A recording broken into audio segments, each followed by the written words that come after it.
So a couple weeks ago, we talked about NATO. Today, we're going to talk about G20. What's the difference between the two? Who is World Economic Forum? Why are these guys in G20, the 20 countries, getting together in New Delhi to have a meeting? The theme was called One Earth, One Future, and the discussions points were around climate change, healthcare, food security, and digitalization. What do they mean by digitalization? Do they want to create one currency that we all use? And then do they score us on who votes the right way, what we drive, how we eat, how we live? Who knows? We're going to talk all about that today.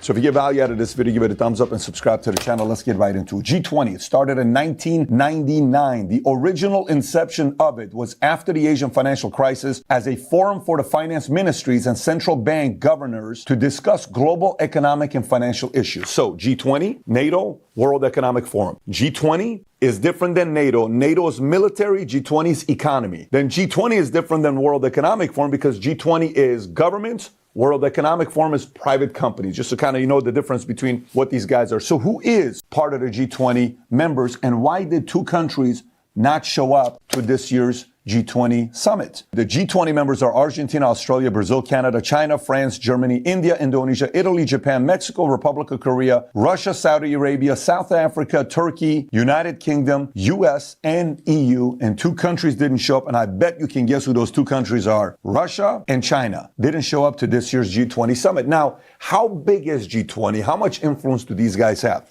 Here's what it looks like. They account for about 80% of world's GDP and 75% of global trade. G20 countries are home to 60% of world population, combined population of over 4.9 billion people, combined GDP over $150 trillion, hence digitalization. Imagine the influence they have of $150 trillion.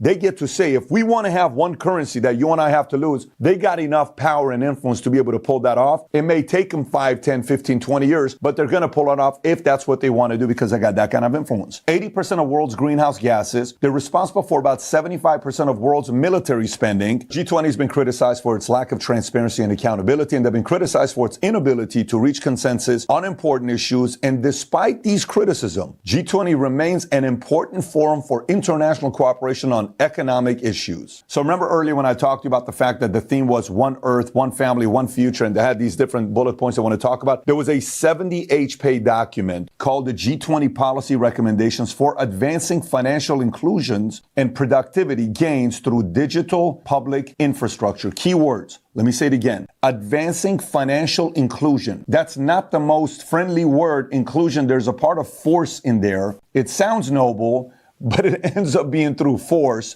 to include you, whether you like it or not. So obviously the interest rates right now are a little bit weird. They're crazy. One day they're 7.12. You're seeing all these numbers for people that want to get a loan. Some people can't even get a loan. If you're somebody that wants to get a credit line up to $250,000, the sponsor today, Fund and Grow, can help you possibly do that. The great thing about Fund and Grow is even in today's economy, they're able to get you a line of credit, which is hard to do with a lot of banks. They offer a 12-month membership that gives small businesses an alternative to traditional funding or gathering investors. They offer a way to get the operating capital you need without having to deal with the current tedious and confusing red tape at banks. They help secure credit up to $250,000 at 0% interest, all without giving up any equity of your company. These guys have a great reputation with over 4,000 5.9 reviews online. And for our listeners, they have prepared a special business funding masterclass that will uncover the 5 steps their clients have used to secure up to $250,000 in business cash and an exclusive $500 discount for their services. Go to fundandgrow.com/PBD. Again, fund and spelled out FUNDANDgrow.com/PBD for more information.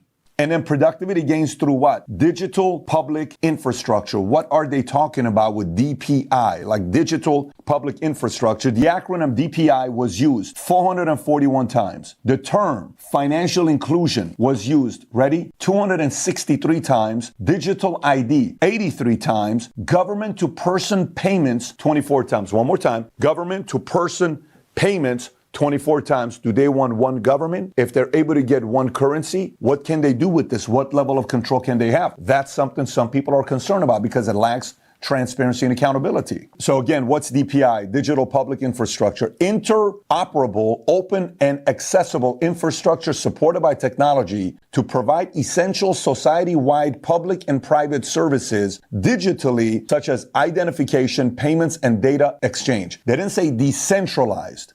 This is centralized. There's a big difference between being centralized or decentralized. So Bitcoin, one of their biggest things that people would talk about is the fact that decentralized, where it's kind of like a government's not controlling you, there's going to be control because obviously this is all these 20 members controlling that currency. So that's the DPI part. But let's talk about the government-to-person payments. Remember how they use that phrase 24 times? What is government-to-person payments? Look at the statistics. So here's some context. Globally, government-to-person, G2P payments, have increased significantly in scale, as if that's a good thing. Government-to-person has significantly scaled. Look at the numbers. In 2021, over a quarter of adults were receiving payments from the government, an increase of 400 million individuals from just 4 years earlier. Not 40 years earlier. 4 years earlier, 400 million more people were receiving payments from the government on average in the past decade across a sample of 46 developing countries. With available data, 1.5% of GDP was allocated to social assistance payments, 3.6% to pensions, 7.3% to public wages. And they talk about how COVID-19 helped accelerate the process. In their paper, they say in 2020, in response to the COVID-19 crisis, spending on social protection programs increased even further to at least $80 billion across developing countries. So COVID-19, beautiful thing for G20 because it allowed them to increase their 400 million more people getting government-to-person payments. The increased scale of G2P payment programs offers a huge opportunity to advance, ready, financial inclusion, contribute to women's economic empowerment, and promote the development of the digital ecosystem. Again, more of the same inclusion stuff that they now want to push down people's throats worldwide. I'm not going to read the whole thing, but I'll give you a couple of them here. Here's another one for you. Leveraging DPIs. DPIs can enable digitalizing G2P payments in an efficient, inclusive, again, an adaptive way in the following areas: beneficiary accounting opening, account registration with government program, generating payment instruction, payment cash out or digital use. Watch this here. Jurisdictions that had in place DPIs, such as digital ID, digital payment systems, and infrastructure for data sharing, were also able to reach more beneficiaries, generally respond in a faster, more targeted, and transparent manner during what? The pandemic. The pandemic was the best thing for the people that wanted to impose CBDC. They love the pandemic because it sped up their process. Look, if you want to get into this, you can. I'm not going to read the whole thing in this episode here, but I'm going to read this thing to you again. Indeed, according to the 2021 Global Findex, 865 million account owners in developing economies opened their first financial account for the purpose of receiving government transfers during what? The pandemic. So to kind of put it in some context where it makes sense to you, think about your state may have a welfare program. Your state may have some entitlement programs where there's a state welfare, state tax, these things that you do. Now imagine the country has a entitlement program, welfare, the country has a tax. Now imagine global welfare, global tax. And then if there's a scoring system to reward you or punish you based on certain behavior that you may have that doesn't match with climate change, that doesn't match with what they consider healthy. That's a little bit disturbing for the people that love freedom. And if you watch this content, you're somebody that loves freedom. So watch this. Policy recommendations. I'll continue. Enable and foster the responsible use of DPIs to accelerate financial inclusion and productivity gains. Public authorities could leverage DPIs across public sector programs and national strategies, as well as harness private sector capabilities through collaborative approaches for rapidly advancing financial inclusion-led growth. They have two key considerations. The first one is public authorities could consider developing and harnessing DPIs in their national strategies and roadmaps on financial inclusion, digital economy, and related areas. Here's a second one that's the kicker. Public authorities may lead by example through fostering use of DPIs in public programs such as benefit transfers, social protection programs, and development finance programs, CBDC, our own currency that we get to control, development finance programs, as well as their internal operations and processes, including in interactions between individuals and businesses and the government. So now, okay, let's set that aside, say it's all noble, good things that they want to do.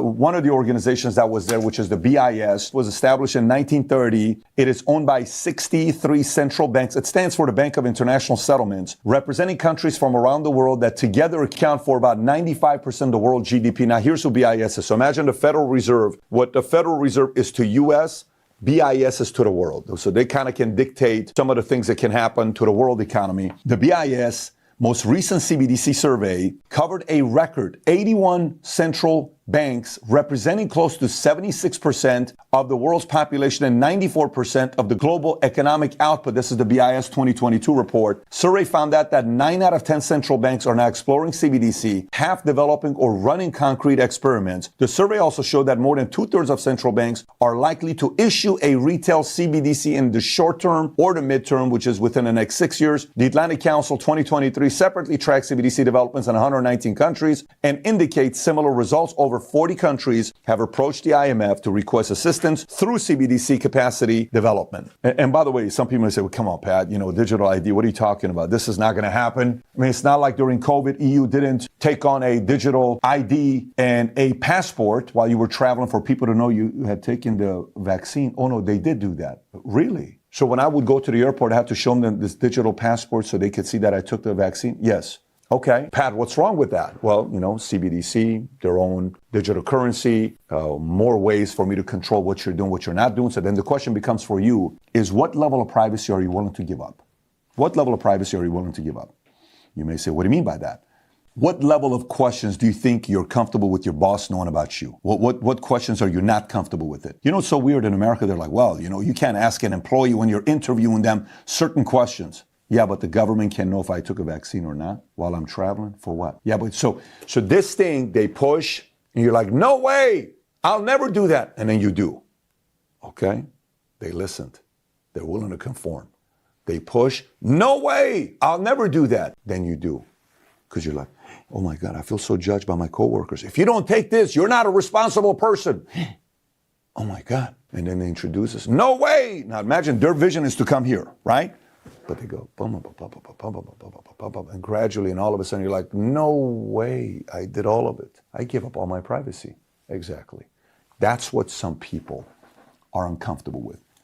And I bet you are too. So final thoughts here before we wrap up. Remember how earlier we talked about the BIS, which is like the Federal Reserve of the world, the Bank of International Settlements. They gave a report. And there's one thing that's a little bit also disturbing for you to be thinking about. As a parent, we program our kids and we incentivize what for our kids to do and what for them not to do. You may discipline them in a different way. You take away their iPad, you take away a toy, you take away certain car, phone, whatever it may be, right? But there's a reward punishment for it. That's fine. As a child, totally get it. Do you think at 42 years old, a BIS should be doing that to tokenizing on how you vote? What kind of car you drive, the decisions you make? Well, watch the word BIS uses on their report. I want you to read this here with me. Tokenization of money and assets has great potential, but initiatives to date have taken place in silos without access to central bank money and the foundation of trust it provides. Look at the second one is the main one we're going to focus on here right now. A new type of financial market infrastructure, a unified ledger, could capture the full benefits of tokenization by combining central bank money, tokenized deposits, tokenized assets on a programmable platform. Programmable platform. Programmable. I program you, okay? Programmable. They program you on your behaviors. How you vote, maybe. What vaccines you've taken, maybe. All of these things programmable, and then all of a sudden somebody gets more benefits than another person based on who is following the government's guidelines better. Who's following the BIS report that's being given out that all these G20 members are using? I don't know about that. By the way, I want you to know this. I'm not sitting here telling you these are all dark people that want to come and take over and ruin your life. I'm not telling you that. Are there some people that are driven by evil and power and control that are at these G20 summits? Of course. I'm not sitting here disputing that. But I also think some of them are there for the right reasons. What I am willing to tell you is the following. I lean on being paranoid and trusting after verifying and seeing what their motives are. And historically, governments don't have a track record on what they do with power because somebody may come up with some good ideas at first and that they're noble, but eventually somebody may rise up that comes after them who is not noble. They're driven by power and they end up ruining people's lives. You've read about it. You've watched many videos. You've seen many documentaries. Won't be the first time. It's best you and I stay paranoid and keep watching what these guys are doing at these big meetings. So if you got value out of this video, give it a thumbs up, subscribe to the channel. And if you don't know a lot about CBDC, you're like, Pat, I want to learn more about CBDC, click on the link here to watch the video. Take care, everybody. Bye-bye, bye-bye.